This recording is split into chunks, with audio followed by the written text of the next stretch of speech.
This is the story of a merger, not a marriage. A transaction signed in ink and sealed in ice. To understand what happened that night, you have to understand the silence. Manhattan didn't look like a city from up here. From the 95th floor of the Thorne Tower, the world below was just a blur of rain-slicked geometry, a circuit board of ambition and electricity. The storm outside was loud, battering the floor-to-ceiling glass.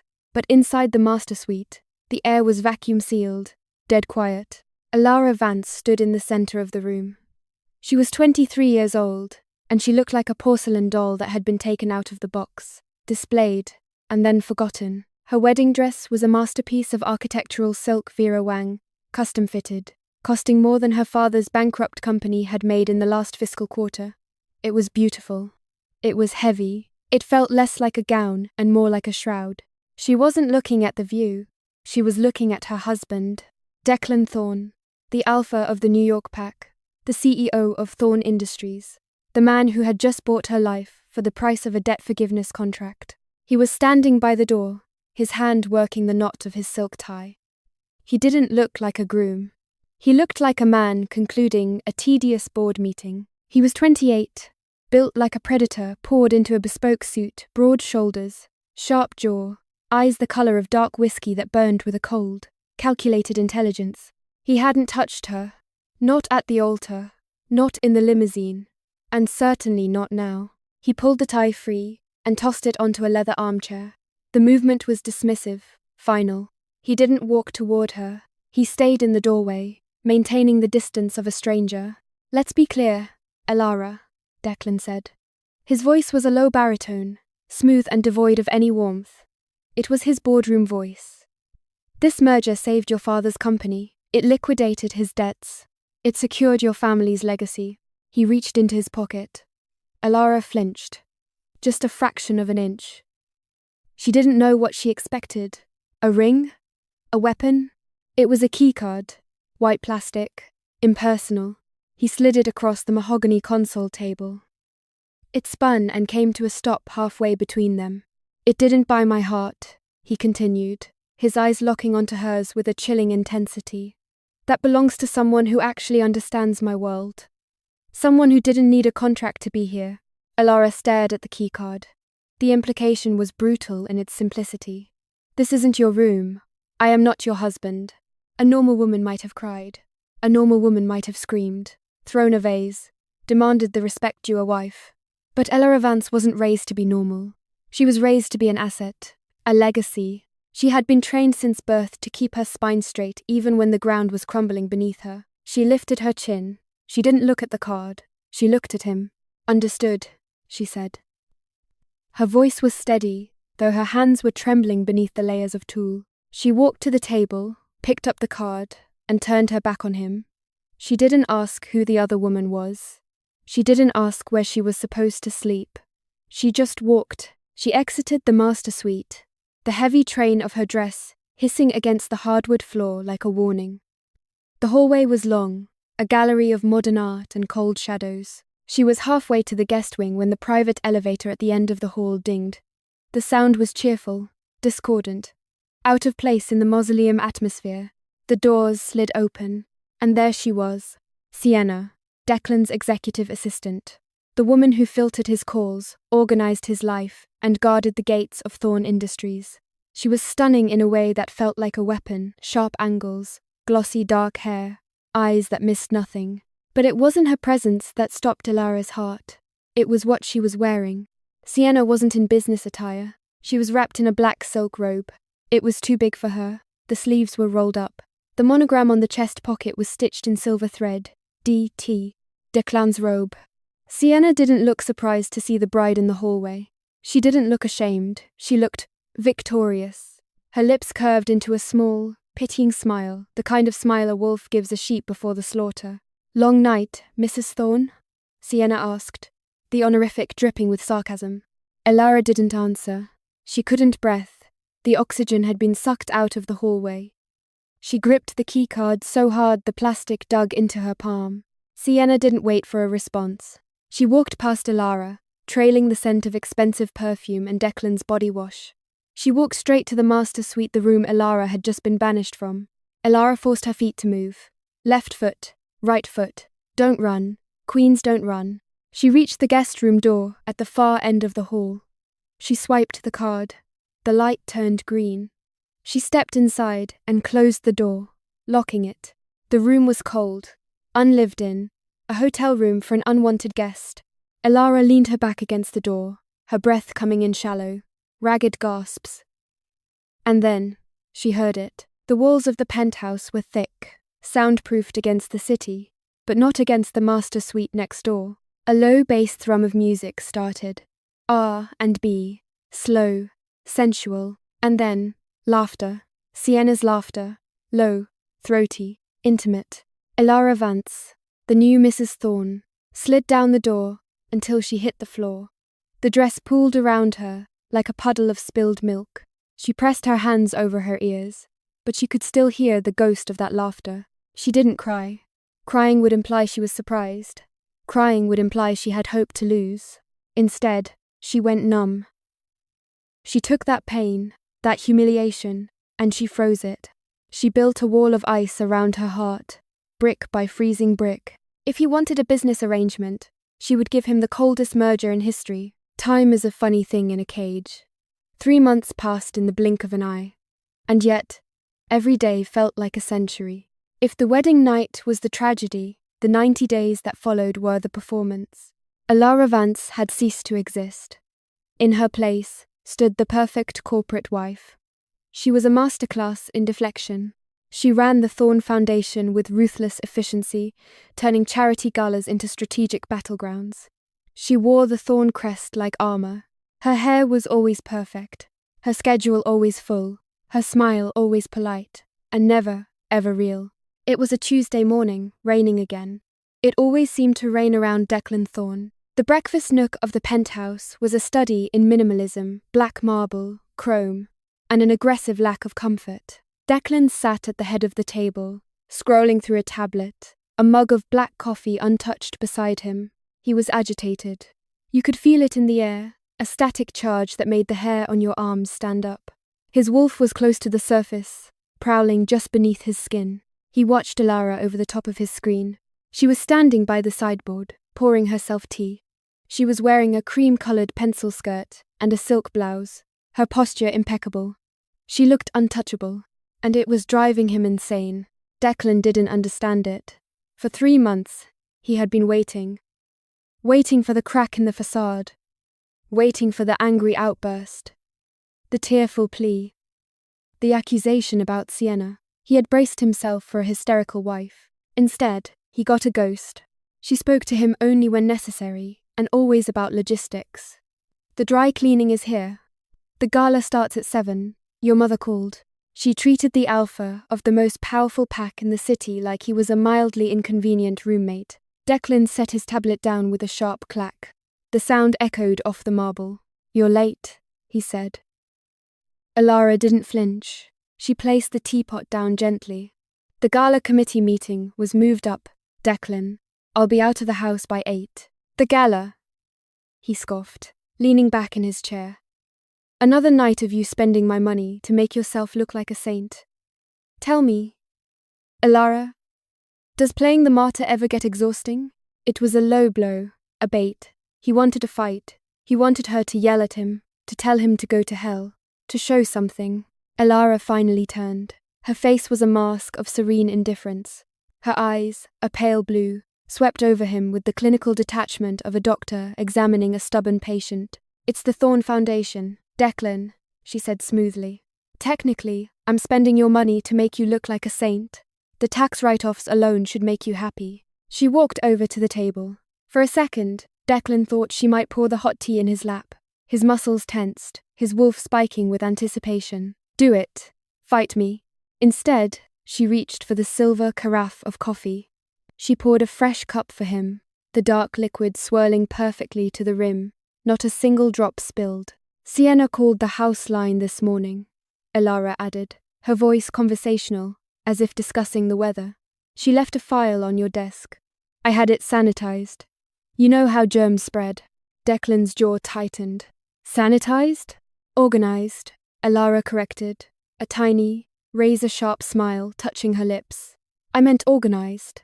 Have a lovely day, Declan. She turned on her heel, the click of her stilettos sharp and rhythmic. She walked out of the kitchen, grabbing her clutch from the counter. The front door opened and closed with a soft, final click. Declan sat alone in the silence. He stared at the coffee she had poured. He reached out, his hand trembling slightly not from fear, but from a suppressed, violent energy. He picked up the cup, and then he smelled it. Lingering in the air where she had stood was her scent. It wasn't perfume. It was something deeper, something biological. It smelled like fresh rain on hot pavement. It smelled like vanilla bean and ozone. It was clean and soft and maddeningly addictive. His wolf, the beast he kept on a tight leash with suppressants and discipline, let out a low whine in the back of his mind. She is ours, the wolf whispered. She hates us, the man replied. Declan slammed the cup back down, coffee sloshing onto the pristine white saucer. Why did she affect him like this? He had Sienna. He had the woman he supposedly loved, the woman who knew the business, who knew the pack politics. Sienna was fiery, demanding, available. But when Elara walked out of the room, the penthouse felt like a tomb. Why? Declan muttered to the empty room, rubbing his temples where a headache was starting to bloom. Why does her silence feel louder than a scream? He looked at the door she had just exited. He realized, with a jolt of terrifying clarity, that he wasn't just annoyed, he wasn't just frustrated. He was hunting, and for the first time in his life, Declan Thorne wasn't sure if he was the predator or the prey. If the penthouse was a cold, glass cage, the Metropolitan Museum of Art was a golden arena. The annual Thorne Foundation Gala was the kind of event where the air conditioning smelled like old money, and the champagne cost more than a mid-sized sedan. Elara Vance stood beneath the Temple of Dendur, a vision in midnight blue velvet. The dress was structured, off the shoulder, exposing the long, elegant line of her neck, a neck that was terrifyingly bare of any mating mark. She was working the room with the precision of a seasoned diplomat, smiling at donors, laughing at dry jokes, and accepting checks with a grace that made people forget she was the daughter of a bankrupt empire. Declan Thorne watched her from the shadows of a massive sandstone column. He was wearing a tuxedo that fit him like a second skin, but he looked uncomfortable, restless. He held a flute of champagne in his hand, the crystal stems fragile against his grip. He told himself he was watching her to ensure she didn't embarrass the company. He told himself he was protecting the brand. But his wolf knew better. His wolf was tracking her. Every movement, every breath, every man who lingered a second too long near her orbit. And then, the orbit broke. A man separated himself from the crowd. He didn't walk like the other donors, stiff, careful, domesticated. He moved with a predatory, fluid grace that predatory animals recognize instantly. Julian Cross. Once, he had been Declan's beater, his best friend, his brother, in everything but blood. Now, he was a rogue, a venture capitalist, who had turned his back on pack politics to build his own fortune in the human world. He was dangerous, he was charming, and he was the one person Declan had explicitly forbidden Elara from speaking to. So, naturally, he walked straight up to her. Declan stiffened. He expected Elara to turn him away. She was the ice queen. After all, she didn't do warmth. But Julian didn't get the ice. He stopped in front of her and bowed low, a mocking, playful gesture that made the corner of Elara's mouth twitch. He said something too low for Declan to hear over the hum of the crowd, and then he did the unthinkable. Julian reached out and placed his hand on Elara's bare shoulder. It wasn't a grab. It was a caress. Familiar, warm, human, and Elara didn't pull away. She leaned into it, just an inch, like a flower seeking the sun after a long winter. Then, the sound happened. Elara threw her head back and laughed. It wasn't the polite, practiced titter she gave the board members. It was a real, full-throated sound. It was joyful. It was bright. It was a sound Declan realized, with a sudden, sick lurch in his stomach, that he had never heard. Not once in 3 months of marriage. She was giving his enemy the one thing he couldn't buy. Snap. The sound was sharp, like a gunshot in a library. Declan looked down. The crystal flute in his hand had exploded. Champagne and blood dripped from his clenched fist, soaking into the expensive carpet. His vision swam. The edges of the room went red. A low, vibrating growl started in his chest, a sound so deep it rattled his own ribs. His eyes, usually a cold, dark brown, flashed a brilliant, burning amber. "Mine!" the wolf roared. "Get away from her!" He took a step forward, ready to tear through the crowd, ready to rip Julian's throat out right there in front of the city's elite. But a hand grabbed his arm. "Declan, stop." It was Sienna. Of course, it was Sienna.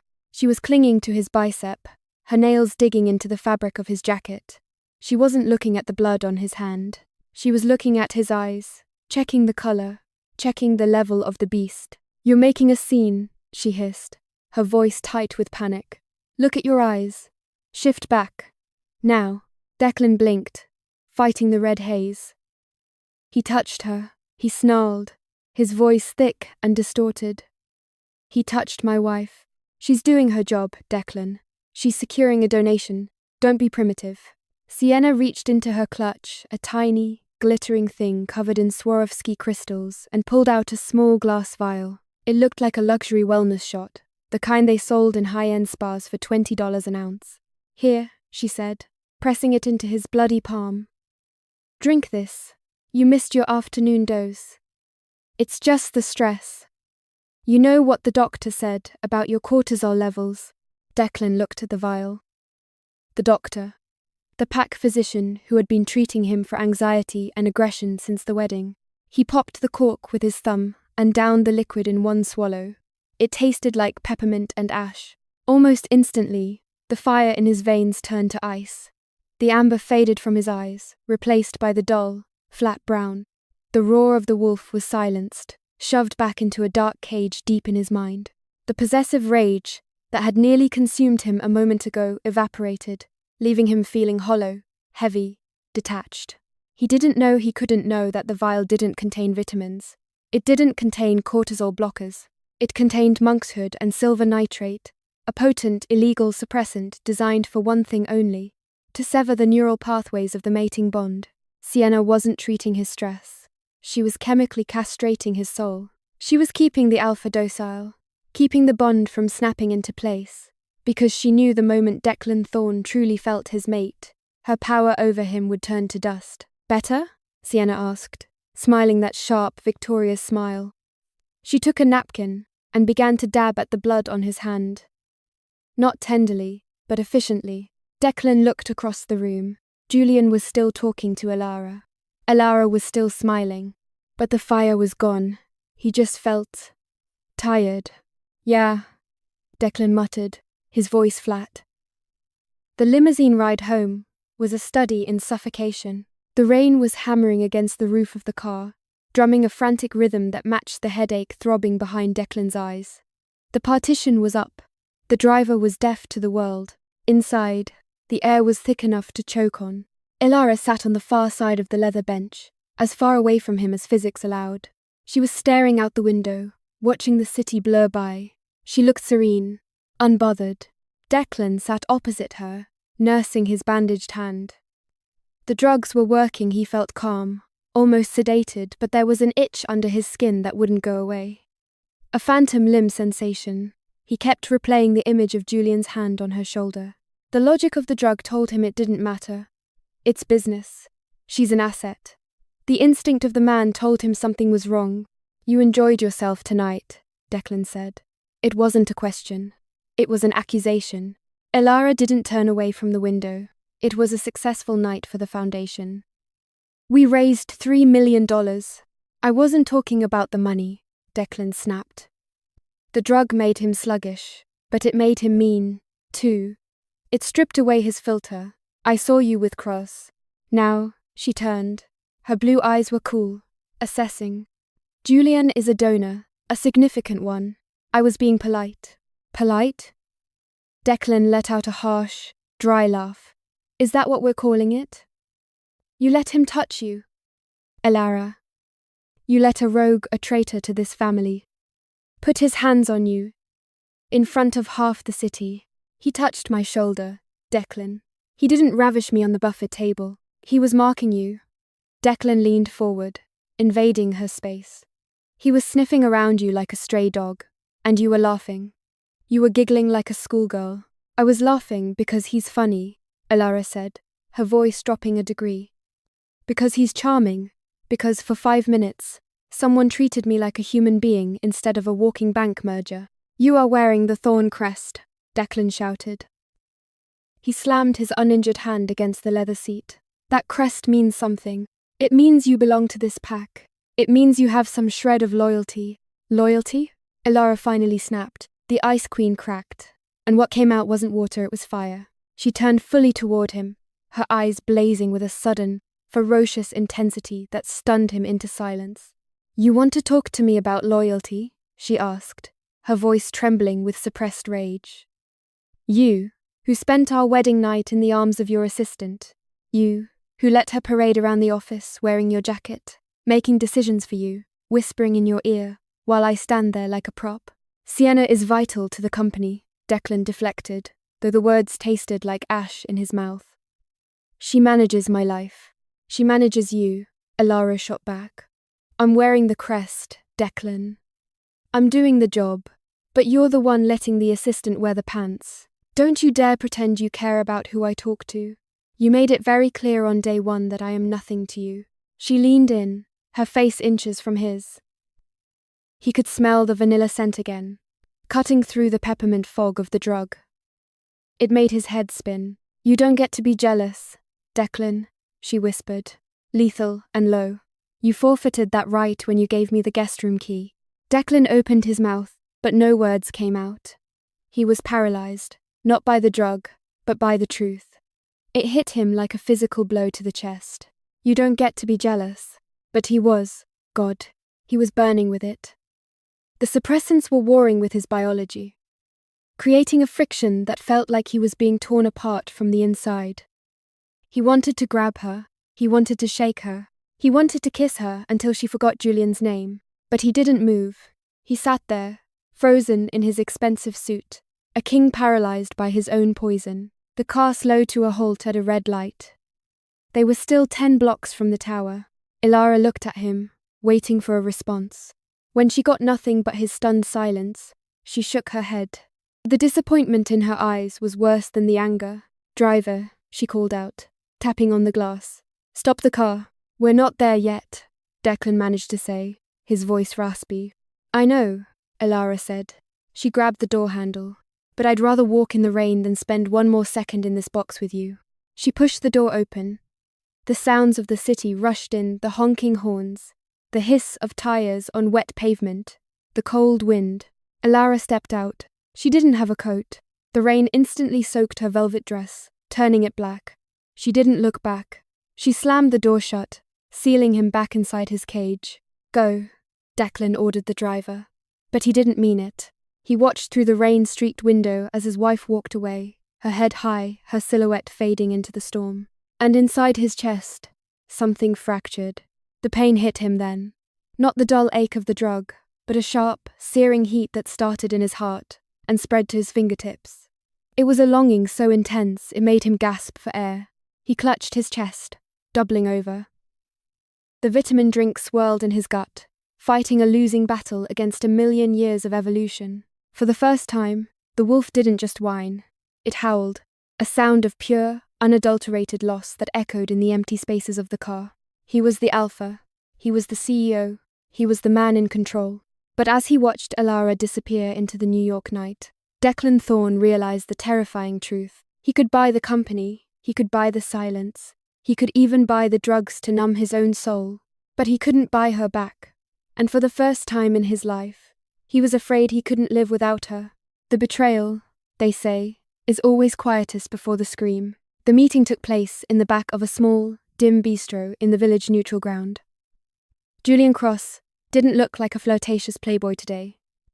He looked tired. He looked like a man who was dismantling a bomb and had just cut the wrong wire. Elara sat across from him, her hands wrapped around a cup of tea she was too nauseous to drink. She had come here to tell him to back off, to tell him she was a Thorne, and Thorners didn't have affairs, no matter how cold their beds were. But Julian spoke first, and he didn't speak about romance. He spoke about chemistry, its monkshood, Julian said, sliding a dossier across the scarred wooden table, mixed with a synthetic beta blocker. It doesn't kill him, Elara. It just neuters him. Elara stared at the papers. Chemical formulas. Bank transfers from a shell company linked to Sienna's personal accounts. It was all there. The vitamins. The stress tonics. He's not just a jerk, Julian continued, his voice low and urgent. He's compromised. That drug suppresses the wolf. It severs the connection between his instincts and his conscious mind. It leaves behind the man, the cold, calculating, ruthless businessman, but it locks the soul in a cage. Elara felt the room tilt.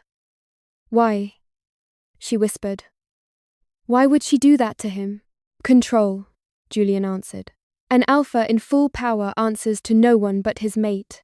A drugged alpha answers to the person holding the leash. Sienna has been running Thorne Industries through him for months. Elara looked up, her blue eyes wide. So how do we fix it? We go to the police. We go to the board? No.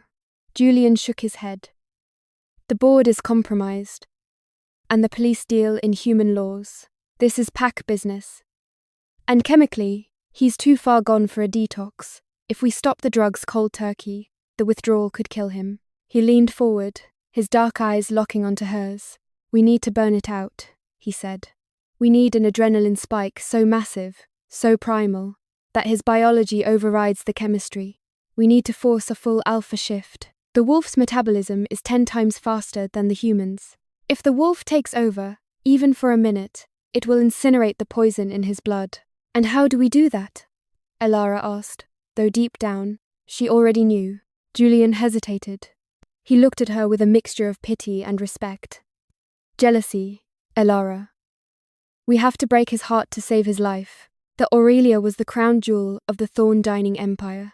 It sat atop a 60-story spire in Midtown, a glass box suspended in the clouds. It was a place of power, lunches, and 7-figure deals, smelling of truffle oil and intimidation. It was 1 o'clock. Declan Thorne had a standing reservation at table 4. When he walked in, he was running on autopilot. The morning dose from Sienna had been strong. He felt distant, as if he were watching his own life through a layer of thick plexiglass. His assistant walked beside him, chattering about quarterly projections, but her voice sounded like it was coming from underwater. He just wanted to sit down. He just wanted the noise in his head to stop. The maitre d' scrambled to clear the way, but Declan stopped. He stopped dead in the center of the dining room, because someone was sitting at table 4. His table. At first, his brain refused to process it. It was a glitch in the matrix. Elara was there. His wife. The woman who had walked out of his car in the rain 3 nights ago. She was wearing a dress he had never seen, something red, something dangerous. The color of a warning. And sitting across from her, leaning in close, was Julian Cross. The drug kicked in immediately, trying to soothe him.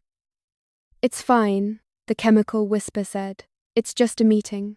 Don't cause a scene. You are a CEO. You are civilized. But then, Julian moved. He reached across the white tablecloth. He took Elara's hand. He interlaced their fingers. And Elara, she didn't pull away. She looked at Julian. And then, slowly, deliberately, she looked up at the entrance. She looked at Declan, and she smiled. It wasn't a happy smile. It was a sad, broken, terrifying apology. The chemical dam inside Declan Thorne didn't just crack. It disintegrated. The sound that left his throat wasn't human. It wasn't a shout. It was a low, vibrating growl that started in the soles of his feet and shook the crystal glasses on the nearby tables. The entire restaurant went silent. Forks froze halfway to mouths. The air pressure in the room dropped instantly, heavy with the scent of ozone and burning pine. Sienna grabbed his arm. Declan, wait. He didn't even look at her. He shrugged her off with emotion so violent she stumbled back into a waiter, sending a tray of silverware clattering to the floor. Declan moved. He didn't walk, he stalked. He crossed the dining room in 3 seconds, a predator closing the gap. Julian stood up. He knew what was coming. He braced himself. Get your hands, Declan snarled, his voice distorted, layering a wolf's growl over a man's speech. Off my wife. She's not happy, Declan, Julian said calmly, though his knuckles were white. She deserves better than a ghost. I said, Declan roared, his eyes flashing a brilliant, blinding gold. Get out. He didn't wait for compliance. He lunged. Declan grabbed Julian by the lapels of his expensive Italian suit and threw him. Not pushed him, threw him. Julian flew backward, crashing through the glass double doors that led to the outdoor terrace. Ideally, the fight would have ended there. But Julian was an alpha too. Even without a pack, he landed in a roll, coming up on his feet amidst the shattered safety glass. Declan followed him out into the wind. They were 60 stories up. The wind whipped Declan's tie around his face. But he didn't feel it. He didn't feel the cold. He felt fire, pure, molten lava pumping through his veins, burning away the numbness, burning away the peppermint taste of the poison. He grabbed Julian again, slamming him against the concrete railing. You think you can take her? Declan screamed, winding back a fist that cracked the air when it connected with Julian's jaw. Crack. You think she's yours? Julian took the hit. He groaned, spitting blood onto the wet terrace, but he didn't fight back with full strength. He blocked, he dodged, but he didn't attack. She's not mine. Julian gasped, dodging another blow that pulverized a stone planter. You idiot. She's not mine.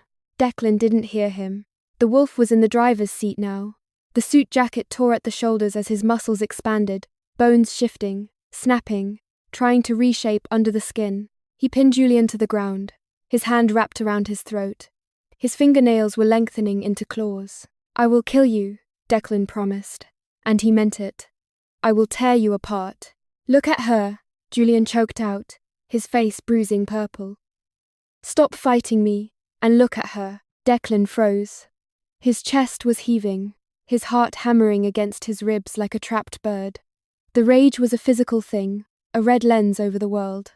Slowly, agonizingly, he turned his head. Elara was standing in the shattered doorway. She wasn't running. She wasn't calling the police. She was standing there, tears streaming down her face, her hand pressed over her heart. She looked terrified. Yes, but she wasn't looking at a monster. She was looking at him. Declan, she whispered. The wind carried her voice straight to him, and that was when it happened. The rage peaked, crested, and broke. And in its wake, the fog lifted. It was physical. Declan felt a sudden, sharp clarity snap into place behind his eyes, like a camera lens finally finding focus. The dull, grey filter of the last 3 months evaporated. The smell of the city vanished. The smell of Julian's blood vanished. All he could smell was her. Vanilla, rain, sorrow, and underneath it all, a golden, tethering scent that pulled at the very centre of his being. Home. His grip on Julian's throat loosened. The gold in his eyes settled into a deep, cognizant amber. He looked at his hands bloodied, shaking. He looked at Julian, who was coughing on the ground, wiping blood from a split lip. You, Declan rasped, his voice wrecked. You let me hit you. Julian laughed, a wheezing, painful sound. He rolled onto his back, staring up at the stormy sky. Cheaper than therapy, December, and a hell of a lot faster than rehab. Declan stumbled back. The adrenaline crash was hitting him now. The poison was gone, burned out by the metabolic spike, but it left him raw, exposed. He turned fully toward Elara. For 3 months, he had looked at her and seen a contract, a merger, an obligation. Now, he looked at her and saw the only thing that mattered. He took a step toward her, then another. He looked at the red dress. He looked at the tears on her cheeks. Elara, he said. It wasn't a question anymore. It was a claim. She didn't retreat. She stepped over the broken glass, walking straight into the storm to meet him.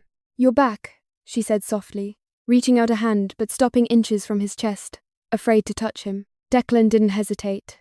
He collapsed the distance, wrapping his arms around her, burying his face in the crook of her neck. He inhaled sharply, dragging her scent into his lungs, trying to replace 3 months of emptiness in a single breath. I'm back, he murmured against her skin, shaking with the aftershocks of the shift. God, Elara. I'm so sorry. He pulled back just enough to look her in the eyes. Mate, he whispered. the word feeling strange and heavy and perfect on his tongue. Elara let out a sob of relief, clutching his torn shirt. But across the terrace, Julian sat up. He wasn't smiling anymore. He was looking past them, through the shattered doors, into the restaurant. "Don't celebrate yet," Julian warned, his voice grim. Declan turned. The restaurant was empty. The diners had fled. But standing near the service entrance, watching them with eyes that held no fear, only a cold, calculating malice, was Sienna. She wasn't panicking. She was typing something on her phone.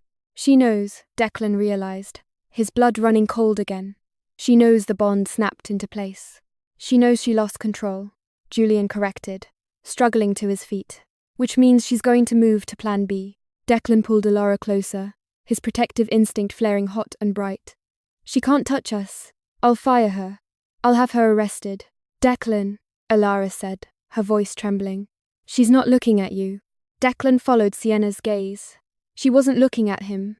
She was looking at Elara, and for the first time, the expression on the assistant's face wasn't jealousy. It was anticipation. Sienna pocketed her phone, gave a small, mocking wave, and turned on her heel, disappearing into the kitchen. "We need to go," Declan said, grabbing Elara's hand. "Now." But as they ran for the elevator, leaving the wreckage of the fake date behind them, neither of them knew that the poison wasn't just in the vials anymore. The real poison had already been served. The penthouse was quiet when Elara returned. It was the silence of a held breath, the kind of stillness that precedes a catastrophe. She had come back alone. Declan was still dealing with the fallout at the restaurant, handling the police, the press, and the shattered glass. He had sent her ahead in a secure car, promising to be right behind her. He wanted her safe. He wanted her home. But home wasn't empty. Sienna was there. She wasn't wearing Declan's robe this time. She was dressed in a sharp, charcoal traveling suit, a Louis Vuitton carry-on resting by the door. She looked composed, efficient, like a woman who had calculated the odds, realized the merger had failed, and was cutting her losses. Elara froze in the foyer, her hand tightening on her clutch. "What are you doing here?" Sienna turned. She didn't sneer. She didn't scream. She smiled a small, sad, almost convincing expression of defeat. "Packing, Mrs. Thorne," Sienna said softly. "The game is over." He broke the conditioning. "I know when I'm beaten." She walked over to the kitchen island, where a steaming porcelain cup sat on a saucer.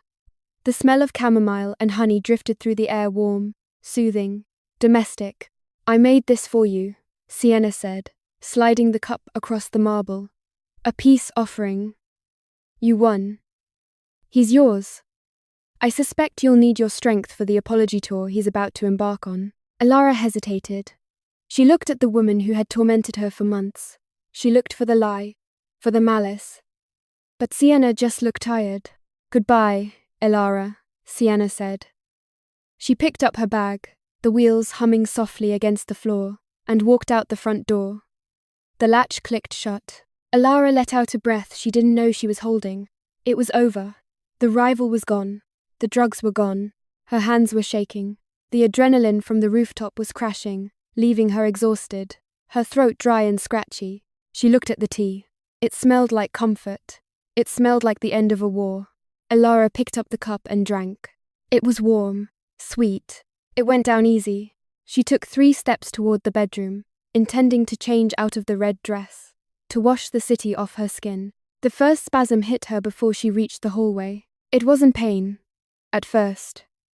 It was a sudden, violent coldness, as if her blood had turned to liquid nitrogen. She gasped, dropping her clutch. Her knees buckled. She hit the floor hard. Then came the fire.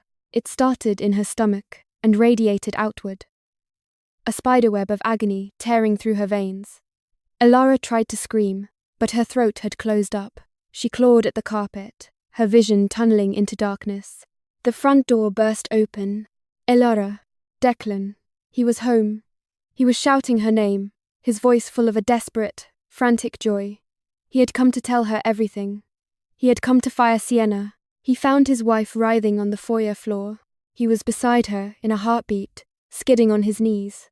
"Elara, Elara, look at me." He turned her over, and the scream died in his throat. Her skin was pale, translucent. But beneath the surface, something was moving. Black veins were spreading up her neck like ink in water, pulsing in time with her erratic heart. Her eyes were rolled back, the whites stark against the encroaching darkness. She was convulsing, her body arching off the floor in a silent scream.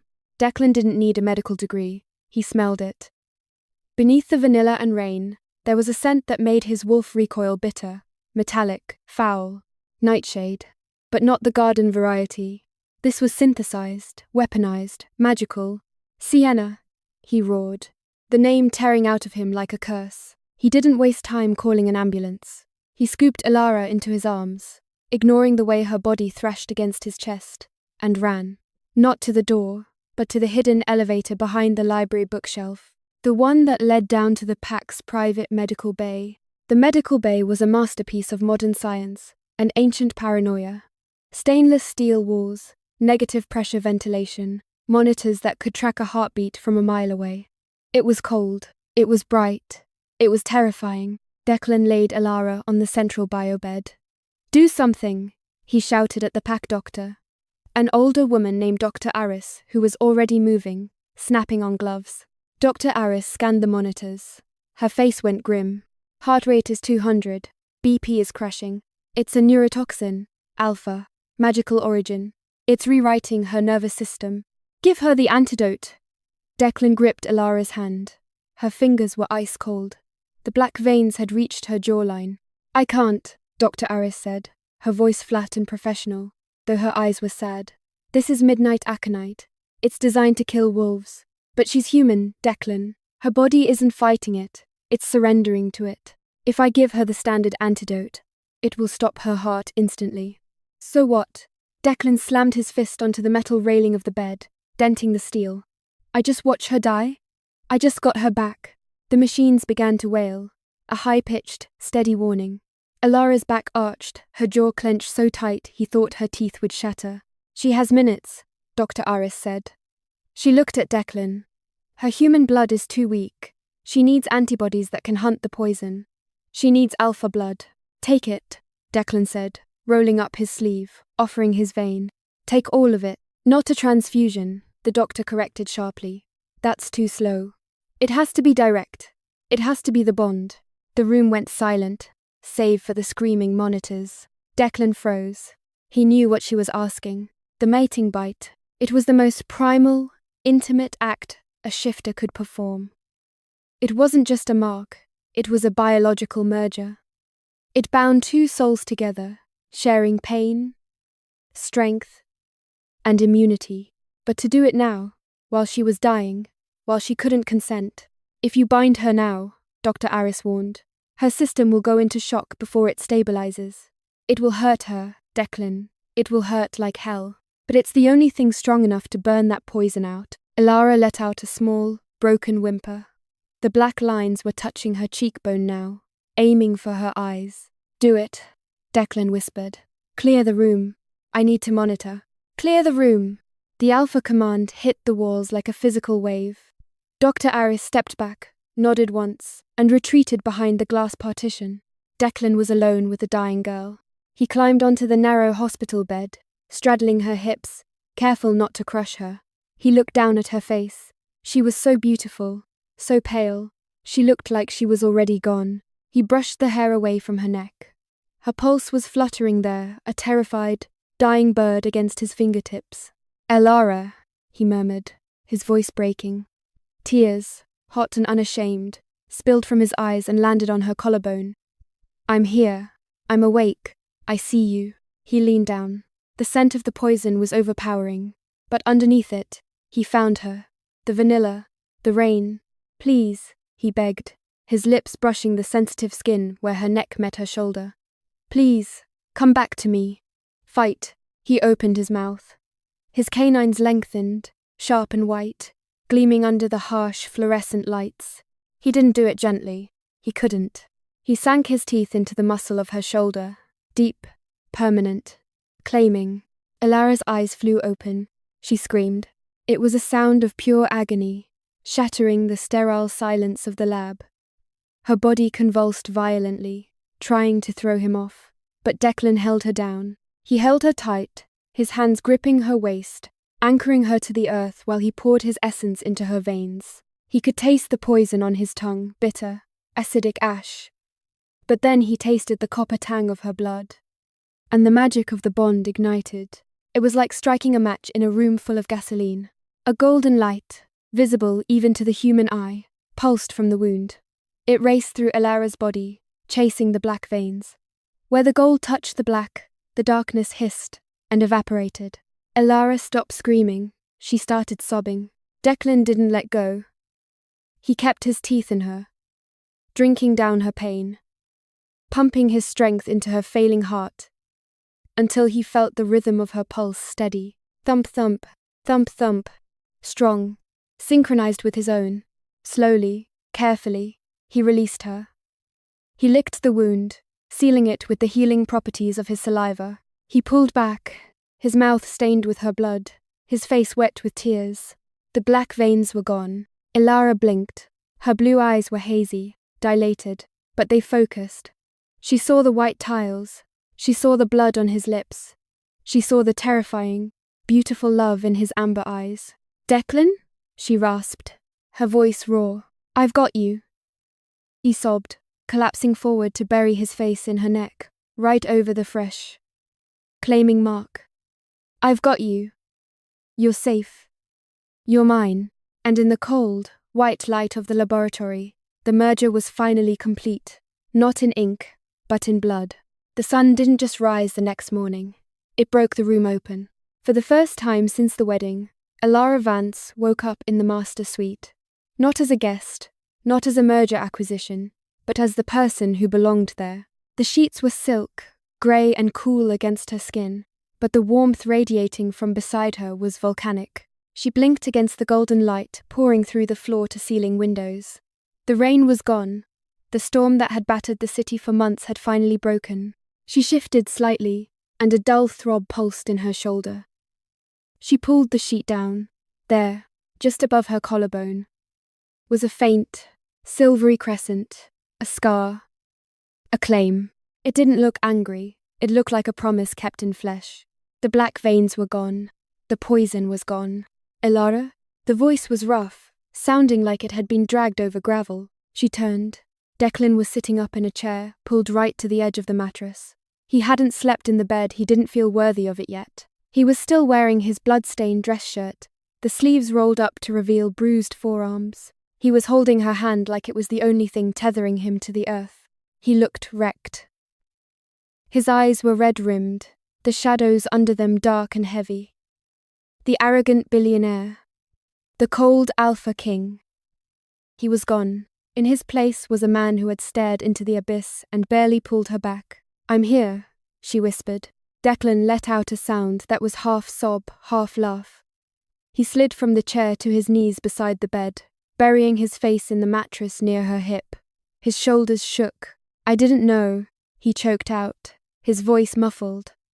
The fog, it was like living underwater. "I saw you, but I couldn't reach you. I felt you, but I couldn't name it." Elara reached out, her fingers tangling in his dark, messy hair. "Sienna," she said softly. "Monk's hood and silver nitrate," Declan confessed, lifting his head. His amber eyes were clear now, painfully honest. "She was dosing me since the engagement, keeping the wolf sedated, keeping me docile." He took a shaky breath, pressing a kiss to her palm. "But that's context, Elara. Not an excuse. I let it happen. I was blind." He looked at the mark on her shoulder, his expression darkening with a memory of violence. "But the second I walked into that restaurant, the second I saw his hand on you, the drugs didn't stand a chance. I wanted to burn the city down just to get to you." "You almost did," Elara said, a small, tired smile touching her lips. "I would have," he swore, leaning his forehead against hers. "I would have burned it all to ash if it meant keeping you." 30 days later, the rain had returned to New York. But inside the Thorne Tower, the climate had changed entirely. The annual winter solstice gala was in full swing. The cameras flashed like lightning storms as the limo pulled up. A news anchor's voice drifted from a nearby monitor in the lobby. Former executive Sienna Miller was denied bail today, facing charges of corporate espionage and attempted grievous bodily harm. The noise faded as the double doors opened. Elara Thorne stepped into the ballroom. She wore gold tonight, not the armor of a soldier, but the regalia of a queen. She moved with a confidence that turned heads, her chin high, her smile genuine, and right beside her, inseparable as a shadow, was Declan. He had one hand in his pocket, relaxed, but the other was pressed firmly against the small of her back. It was a possessive, grounding touch. He wasn't guiding her. He was anchoring himself to her. His eyes scanned the room, not with paranoia, but with pride. "Look," his gaze seemed to say. "Look at her. She is mine." The crowd parted for them, and waiting near the champagne tower, looking distinctively smug, was Julian Cross. Well, Julian drawled, raising a glass. His jaw was still slightly bruised, a souvenir from the terrace. "If it isn't the happy couple." "You owe me a new suit, Thorne." "Send the bill to my assistant," Declan deadpanned, though there was no heat in it. "The new one. He's very efficient." Julian chuckled, his dark eyes shifting to Elara. He winked, a playful, harmless gesture. "You look radiant, Elara. Care for a dance, Mrs. Thorne? For old time's sake?" Elara opened her mouth to answer, but Declan was faster. He smirked a real, dangerous, alpha smirk and pulled Elara flush against his chest. "Not in this lifetime, Cross," Declan said, his voice low and vibrating with that beautiful, possessive growl. "She's busy." Julian laughed, raising his glass in surrender as he backed away. Declan didn't watch him go. He only had eyes for the woman in his arms. The music swelled a slow, heavy waltz. "Am I busy?" Elara asked, arching a brow, her hands sliding up his lapels. "Extremely," Declan murmured. He didn't wait for the beat to drop. He kissed her. It wasn't a tentative kiss, and it wasn't a performative one for the cameras. It was deep, passionate, and consuming. It was a kiss that erased the guest room, the cold merger, and the lonely nights. It was the seal on a new contract, one written not in ink, but in the permanent, undeniable language of the heart. And that is the story of how the Alpha's cold merger finally caught fire. If you enjoyed this story of heartbreak, betrayal, and redemption, please let us know in the comments below. What would you have done if you were Elara? Would you have forgiven him? Don't forget to like this video, share it with your fellow romance lovers, and hit that subscribe button for Midnight Velvet Audio. We have plenty more secrets to whisper in the dark. Until next time.